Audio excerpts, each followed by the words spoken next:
ಎಲ್ಲರಿಗೂ ನಮಸ್ಕಾರ. ನಾನು ಕೋಕೋನಟ್ ಬಾಲ. ಈ ವಿಡಿಯೋ ಏನೆಂದರೆ, ನೀವು ಎಳನೀರನ್ನು ನೋಡಿರುತ್ತೀರಾ, ಕುಡಿದಿರುತ್ತೀರಾ. ಆ ಎಳನೀರು ಮರದಿಂದ ನಿಮಗೆ ಹೇಗೆ ತಲುಪುತ್ತದೆ ಈ ವಿಡಿಯೋದಲ್ಲಿ ನಾನು ತೋರಿಸುತ್ತೇನೆ. ಮರದ ಮೇಲಿನಿಂದ ಇಳಿಸಲು ಬೇಕಾಗಿರುವ ಉಪಕರಣಗಳು ಬನ್ನಿ ನೋಡೋಣ. ಮೊದಲನೆಯಾಗಿ ನಮಗೆ ಬೇಕಾಗಿರುವುದು ಕಾಲಿಗೆ ಹಾಕೊಂಡು ಹತ್ತುವ ಬಂದೆಂ. ಇದು ಮರ ಹತ್ತುವಾಗ ಜಾರದಾಗೆ ಗ್ರಿಪ್ ಸಿಗುತ್ತದೆ. ನಂತರ ಎಳ್ನೀರು ಗೊನೆ ಕೊಯ್ಯಲು ಬೇಕಾಗಿರುವ ಮಚ್ಚು. ಕೊನೆಯದಾಗಿ ಎಳ್ನೀರು ಮರದಿಂದ ಇಳಿಸಲು ಹಗ್ಗ. ಮರ ಹತ್ತಲು ಮುಂಚೆ ಕೆಳಗಡೆಯಿಂದ ಮರದ ಮೇಲೆ ಎಳನೀರು ಇದೆಯೋ ಇಲ್ಲೋ ನೋಡಬೇಕು. ಎಳನೀರು ಇದ್ದರೆ ಉಪಕರಣಗಳನ್ನು ಸಿದ್ಧಪಡಿಸಿ ಮರ ಹತ್ತಬೇಕು.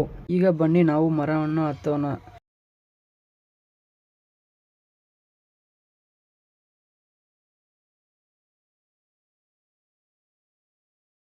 ಸೇಫಾಗಿ ಮರದ ಮೇಲೆ ಕುಳಿತುಕೊಳ್ಳಬೇಕು. ಅಲ್ಲಿನಿಂದ ಸುತ್ತಮುತ್ತಲಿನ ಪ್ರಕೃತಿ ಮತ್ತು ಹಸಿರು ತೋಟ ಕಾಣಿಸುತ್ತದೆ. ಹಾಗೆಯೇ ಮರದ ಮೇಲೆ ಇದ್ದರೆ ವೇಗವಾಗಿ ಗಾಳಿಯು ಬರುತ್ತಿರುತ್ತದೆ. ಹಗ್ಗ ಮಚ್ಚನ್ನು ಎತ್ತಿ ಗೊನೆಯನ್ನು ಕೊಯ್ಯಬೇಕು. ಈಗ ನಾವು ಎಳನೀರು ಗೊನೆ ಹೇಗೆ ಕೊಯ್ಯುತ್ತೇವೆ ನೋಡೋಣ.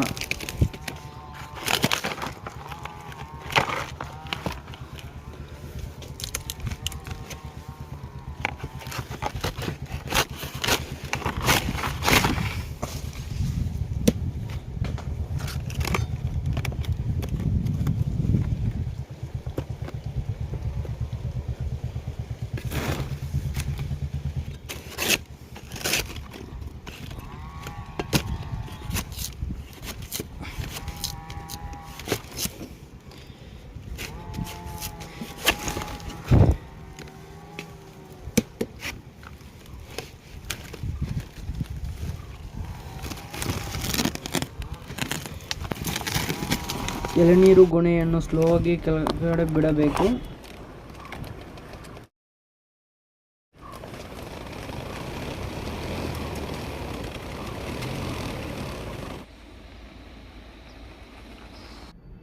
ಮರದಲ್ಲಿ 2 ಗೊನೆಗಳು ಇದ್ದರೆ ಕೆಳಗಡೆ ಹುಕ್ಕನ್ನು ಬಿಚ್ಚಬೇಕು. ಇಳಿಸಿರುವ ಎಲ್ಲ ಎಳನೀರು ಗೊನೆಗಳಿಗೆ ಕೂಲಿ ಕೊಯ್ಯಬೇಕು. ಕೂಲಿ ಕೊಯ್ಯುವುದರಿಂದ ಗೊನೆದಲ್ಲಿರುವ ಚಿಕ್ಕುಕಾಯಿಗಳು ಮತ್ತು ಗಡ್ಡಿಗಳನ್ನು ಕೊಯ್ದು ಬಿಸಾಕಬೇಕು. ಅದು ಗೊನೆಯನ್ನು ನೀಟಾಗೂ ಕಾಣಿಸುತ್ತದೆ ಮತ್ತು ಲೆಕ್ಕಹಾಕಲು ಈಸಿಯಾಗಿರುತ್ತದೆ. ಈಗ ಕೂಲಿ ಕೊಯ್ಯೋಣ ಬನ್ನಿ.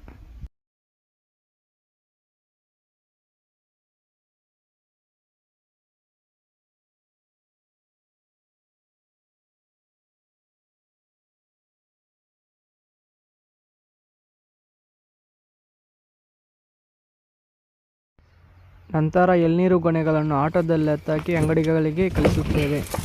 ಇದು ನನ್ನ ಮೊದಲ ವಿಡಿಯೋ. ಈ ವಿಡಿಯೋವನ್ನು ಇಲ್ಲಿ ತನಕ ನೋಡಿ ನಿಮಗೆ ಇಷ್ಟವಾದರೆ ಲೈಕ್ ಮಾಡಿ, ಸಬ್ಸ್ಕ್ರೈಬ್ ಮಾಡಿ, ಶೇರ್ ಮಾಡಿ, ನಿಮ್ಮ ಸಪೋರ್ಟನ್ನು ನೀಡಿ. ಮುಂದಿನ ದಿನಗಳಲ್ಲಿ ಎಳನೀರು ಬಗ್ಗೆ ವಿಡಿಯೋಗಳನ್ನು ತರುತ್ತೇನೆ. ಧನ್ಯವಾದಗಳು.